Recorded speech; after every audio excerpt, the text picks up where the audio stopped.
The dining room glowed with soft candlelight. Crystal glasses caught the light from the chandelier above. Wine bottles sat chilling on the sideboard. Then Richard made his announcement. "I have someone special coming tonight," he said with a satisfied smirk toward the entrance. "My ex-wife, Victoria, the woman who couldn't understand real success." Everyone paused as Victoria walked through the doorway, but she wasn't alone. A tall man in an impeccably tailored Armani suit followed behind her, his hand gently touching her lower back. His Patek Philippe watch gleamed on his wrist. He looked at her with absolute devotion. "Before I tell you what happened, I want to remind you to subscribe to my channel, like this video, and share it so that more people can see what happens when the universe has a sense of justice. Drop a comment below about where you're watching from. I want us to build an amazing community together. And trust me, you won't believe how this dinner ends. Now, everyone, I'd like you to meet my fiancé, Alexander Chen," Victoria announced, her voice confident and poised. The room fell silent. Richard had planned the perfect revenge, but it just became his greatest humiliation and a lesson he never expected to learn. "I want to invite Victoria to dinner," Richard Hammond said, scrolling through his phone with a calculated smile. "I want her to see everything she threw away." His business partner Derek looked up from his drink, eyebrows raised. "Victoria? Your ex? That's brutal, man." It was a cool Saturday evening in Manhattan. Richard sat in his penthouse apartment on the Upper West Side, surrounded by floor-to-ceiling windows overlooking Central Park. He worked as a venture capitalist at Hammond & Associates, one of the city's most prestigious firms. On his glass coffee table sat a Rolex watch and a copy of his latest business success story in Forbes. "Why not?" Richard asked, leaning back in his Italian leather chair. "It's the perfect chance to show her what a real empire looks like." Derek shook his head. "It's been 4 years since your divorce. Why do you still need to prove something to her?" Richard stared at his reflection in the window. At 52, he'd built everything from nothing. 3 failed marriages, 2 successful exits, a net worth that most people could only dream about. "Victoria wanted me to slow down, to focus on family instead of business," Richard said coldly. "She couldn't handle my ambition. Now I'm at the top of my field, throwing the most exclusive dinner of the season. She should see what she couldn't support." After Derek left, Richard pulled up his contact list. He composed a personalized email invitation, choosing each word carefully. "Come see what real success looks like. I've built an empire since you left me. You should witness it." He smiled as he hit send. 1 week later in San Francisco, Victoria Chen reviewed the email at her standing desk in her corner office. Victoria Holdings occupied the entire 45th floor of a modern glass building in Soma. Her company specialized in sustainable technology investments, and her portfolio had generated over $2 billion in returns over the past 3 years. She recognized Richard's name immediately, though she barely thought about him anymore. The email was typical of him, aggressive, self-centered, designed to sting. But it only made her smile. "Interesting," she said aloud to her executive assistant, James. James looked at the screen. "Your ex-husband?" "Yes, he's throwing a dinner. He wants me to watch him succeed. Are you going?" Victoria sat back in her chair, thinking. She glanced at the photo on her desk, her and Alexander at last month's benefit gala in Monaco. They'd met 2 years ago through a mutual venture, and he had become her partner in everything. He was the founder and CEO of Chen Technologies, a company valued at $47 billion. He understood her ambition because he shared it. "Actually, I think I will go," Victoria said. James's eyes widened. "Really?" "Richard spent 4 years telling me I wasn't enough," Victoria explained, "that my humanitarian goals were holding him back, that I was too soft for the business world." She pulled up her calendar on her computer screen. "After I left him, I realized I didn't need to change. I needed to find someone who appreciated who I already was. And Alexander does." Victoria nodded, looking at the photo again. "He does. Last week he asked me to marry him." James nearly dropped his tablet. "And?" I said yes. That evening, Richard stood in his penthouse, studying his reflection in the mirror. He adjusted his tie, Hermes silk naturally. His hair had begun graying at the temples, which he found distinguished. He thought about Victoria often, though he would never admit it. She had been his third wife, and their marriage had lasted 8 years. She'd been beautiful, intelligent, and successful in her own right. But she'd never truly understood him. She'd wanted him to invest in social enterprises, to think about legacy beyond money. She'd asked him to cut back on work, to travel, to simply be present. He'd told her she was naive, that the business world didn't reward sentiment or environmental causes. The day she left, she'd said something that had bothered him ever since. "I finally realized you don't want a partner. You want an audience." He'd dismissed it then. But since her departure, 3 relationships had failed. His son hadn't spoken to him in 2 years. His business, while successful, had begun to feel hollow. Still, Richard pushed the thought away. Tonight would remind her of what she'd lost. That was what mattered. The invitation he'd sent came with specific instructions. The dinner would be at Aurelius, a 3-Michelin-star restaurant where he had connections. It would showcase everything she'd rejected: wealth, power, influence, prestige. His phone buzzed. Victoria's confirmation had arrived. She would be there. 3 weeks later, Victoria prepared for the evening. She selected a floor-length emerald gown that had been custom-made for her in Milan. Her diamond engagement ring caught the light, a stunning 3-carat stone that had belonged to Alexander's grandmother. Alexander fastened his cufflinks in their bedroom. "You're sure about this?" he asked, studying her in the mirror.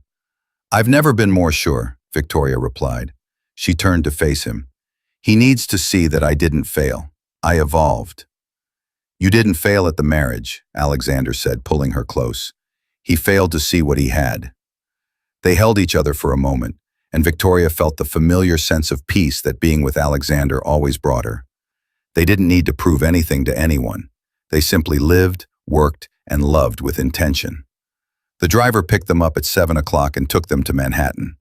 As they rode through the city, Victoria looked out at the glittering skyline.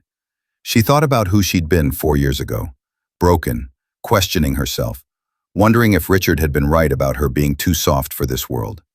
She was glad that version of herself no longer existed. At Aurelius, Richard stood near the entrance checking his watch. He'd arrived early to ensure everything was perfect. His guests included his investors, his board members, his rivals, people whose respect he'd spent years cultivating. The private dining room was designed to impress.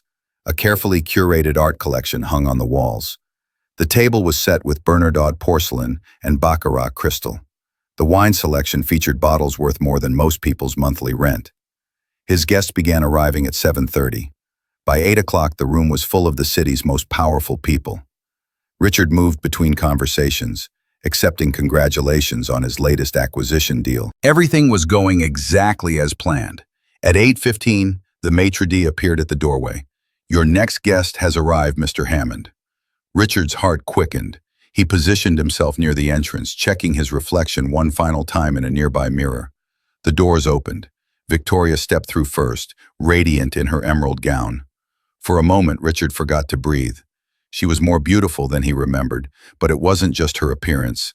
She carried herself differently than she had as his wife, with complete confidence, with authority, with peace. Then Alexander entered behind her. Richard felt his stomach drop. He recognized Alexander Chen immediately. How could he not? Chen Technologies was one of the most influential companies in the world. Alexander Chen's net worth was estimated at over $100 billion. He was featured regularly in business publications, known for his philanthropic ventures and his commitment to sustainable innovation. Richard had read articles about him, envied him, if he was being honest. Alexander's hand found the small of Victoria's back as they surveyed the room. The gesture was intimate, possessive, and completely natural. He looked at her like she was the most valuable thing in his world. "Richard," Victoria said, approaching him, "thank you for the invitation." Richard found his voice, though it sounded strained. "Victoria, you came." "I did," she said. "I wanted you to meet someone. Richard, this is Alexander Chen. Alexander, this is my ex-husband, Richard Hammond." Alexander extended his hand. His grip was firm, confident. His eyes assessed Richard with the cool calculation of someone accustomed to sizing up business competitors. "Victoria has spoken about you," Alexander said politely, though his tone suggested the conversation had not been particularly interesting. "Alexander is my fiancé," Victoria added. "We're getting married next spring in Amalfi." Richard felt the room tilt. Around them, he could see his guests recognizing Alexander. Conversations shifted. Eyes turned toward him with new interest, not in him, but in the man standing beside his ex-wife. "That's wonderful," Richard managed to say, though the words tasted like ash. Alexander smiled briefly and guided Victoria toward the dining area. "Shall we sit?" Victoria mentioned you'd planned quite an evening. As they moved past him, Richard caught himself staring. This wasn't how it was supposed to go. Victoria was supposed to arrive alone, impressed by his success, perhaps regretful about their divorce. Instead, she'd arrived with someone even more successful, and she looked genuinely happy. The dinner proceeded with excruciating formality. Richard sat at the head of the table as planned, but Alexander ended up commanding the conversation. He spoke about Chen Technologies' latest investment in renewable energy. He discussed the future of sustainable enterprise with an eloquence that made Richard's own business accomplishments seem small and provincial. When Alexander mentioned that he and Victoria had just donated $50 million to establish scholarships for underprivileged students in technology fields, Richard watched several of his guests lean toward him with renewed interest. Victoria mentioned her venture fund's success, her role on several nonprofit boards, her upcoming book about building businesses with purpose. She spoke with pride about the 300 companies she'd invested in that were now focused on social impact. "Richard always told me humanitarian work wasn't serious business," Victoria said at one point, her tone not bitter, just factual. "I'm glad I didn't listen to him." Alexander reached over and squeezed her hand. The gesture was so naturally affectionate that Richard had to look away. His son, Christopher, was at the dinner. They'd reconciled enough for Richard to send him an invitation. Richard watched his son listening to Victoria and Alexander talk about education reform. Christopher was smiling in a way Richard hadn't seen in years. After dinner, Christopher asked Victoria for a hug, which she gave willingly. Then he shook Alexander's hand and told him he admired his work. By the evening's end, most of Richard's guests had spent more time talking to Alexander and Victoria than to Richard. When they left, several people asked for Alexander's contact information. One of Richard's board members even mentioned that Chen Technologies might be worth investigating for a potential partnership. Richard stood alone in the dining room after everyone had gone, looking at the uneaten food and the crystal glasses still half full of expensive wine. His phone buzzed. A text from his ex-wife number 2. "Saw pictures from your dinner. Looked interesting. Still not interested in grabbing coffee with you, though." Richard deleted the message. 6 months later, Victoria sat in the passenger seat of Alexander's Bentley as they drove through San Francisco toward their wedding preparations. Behind them, their engagement photos were being displayed in Vogue's Power Couples feature. The article had called them, "A modern power couple redefining business success through purpose and innovation." It mentioned Victoria's journey from a marriage focused on accumulation to a partnership focused on meaning. Richard wasn't mentioned by name, but he was clearly referenced as the ex-husband who hadn't understood her vision. Richard, meanwhile, sat in his penthouse office reviewing the same article. His latest relationship had ended 3 months ago. His daughter had informed him she would attend Victoria and Alexander's wedding because she'd become friends with Victoria through social media. The thought of being replaced, of being irrelevant, was almost unbearable. But slowly, something shifted in Richard. He began reading about Alexander's philanthropic initiatives. He started looking at his own business practices, questioning his motivations for the first time in decades. One evening, he reached out to Christopher. "Dad," Christopher said, surprised to hear from him. "What's going on?"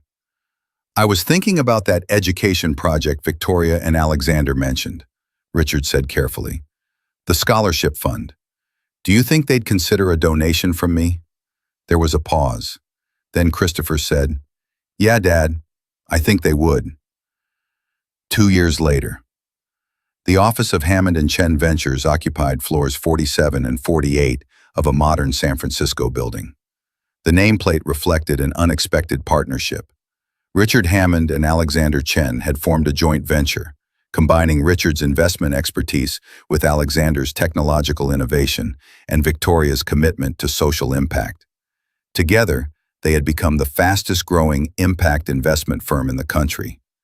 In the main office, Victoria reviewed applications for their latest funding round. She was now Chief Impact Officer, a role that perfectly suited her. She was 5 months pregnant with their first child, a daughter they planned to name Sophie.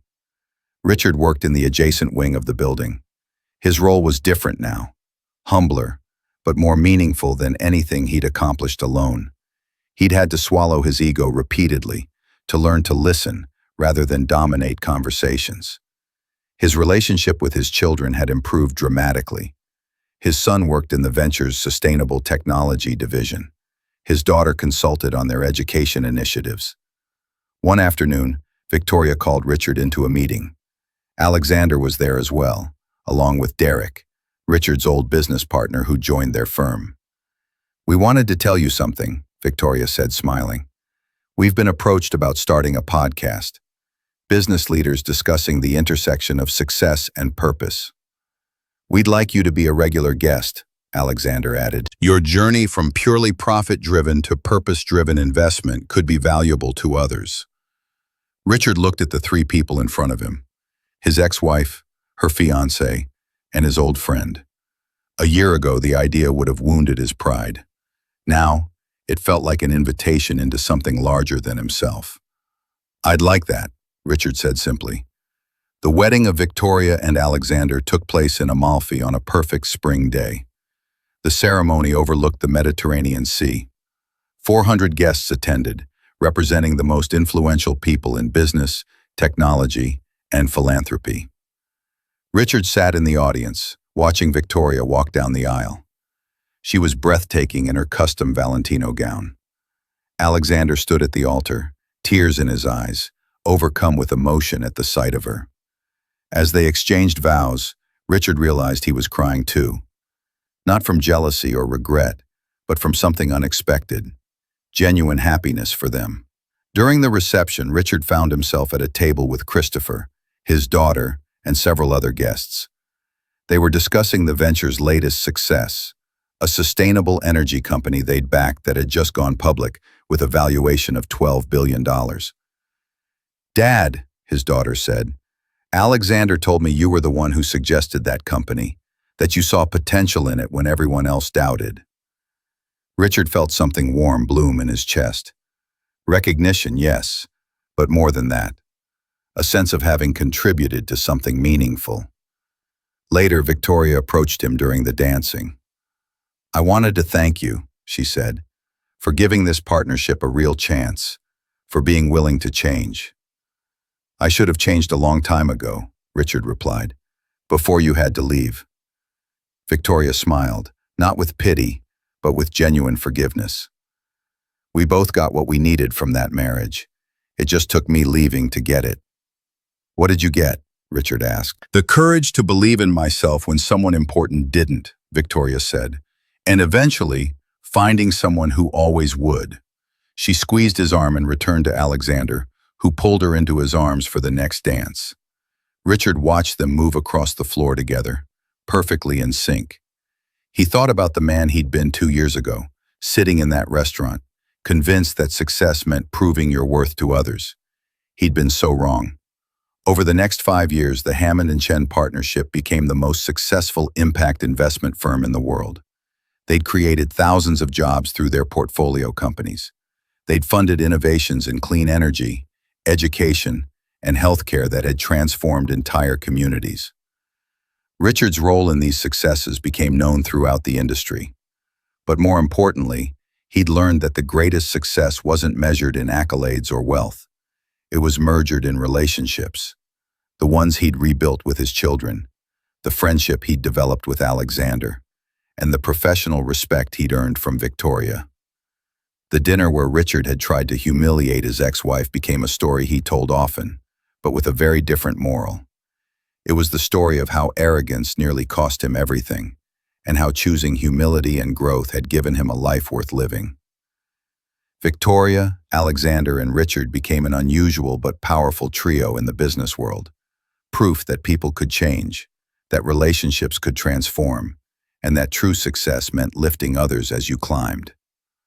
On the 10th anniversary of that fateful dinner, Richard sat with his old business partner Derek at their favorite restaurant in Manhattan. "You know what's funny?" Derek said, swirling his wine. "Back then I thought you were crazy for inviting Victoria to that dinner. I thought you were going to humiliate her." Richard laughed. "I was going to humiliate her. I failed spectacularly." "Best failure of your life?" Richard raised his glass. "Absolutely. Sometimes the greatest victories come from our greatest defeats. Sometimes the person we try to crush becomes the person who saves us. And sometimes the success we're chasing is actually waiting for us on the other side of humility." Richard had learned all of these lessons the hard way, but that was the only way he knew how to learn.